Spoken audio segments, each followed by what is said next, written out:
కూర్చోండి. చెప్పండి. నా పేరు పద్మనాభం. వీడు నా తమ్ముడి జగన్నాథం.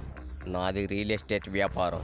చెప్పండి. ఈ మధ్య మా బిజినెస్లో మాకంటే ఎక్కువ ఇన్వాల్వ్ అవుతున్నావు. దానివల్ల మాకు లాభాలు వస్తే ఓకే, బట్ కోలుకోలేని నష్టాలు వస్తున్నాయి. చూడు అర్జున్, నేను ఎవరికైనా రెండే ఆప్షన్స్ ఇస్తా. ఒకటి, మాట్లాడి సెటిల్ చేసుకోవడం. రెండు, నా దారికి అడ్డు లేకుండా చేసుకోవడం. ఏది కావాలో నువ్వే డిసైడ్ చేసుకో.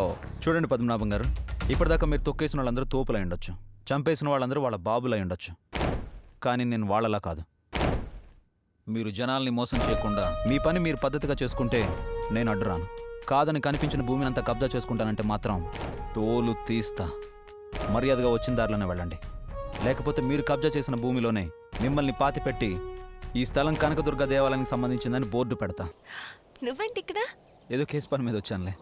ఓ సరే, నేను వెళ్ళాలి, టైం అవుతోంది.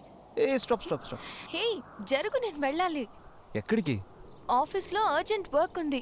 అర్జున్, అడ్డు తప్పుకో. ప్లీజ్ నాతో రావా? నేను రాను. అయినా ఎక్కడికి? నువ్వెక్కడికి అనుకుంటున్నావో అక్కడికే. పో. ఏయ్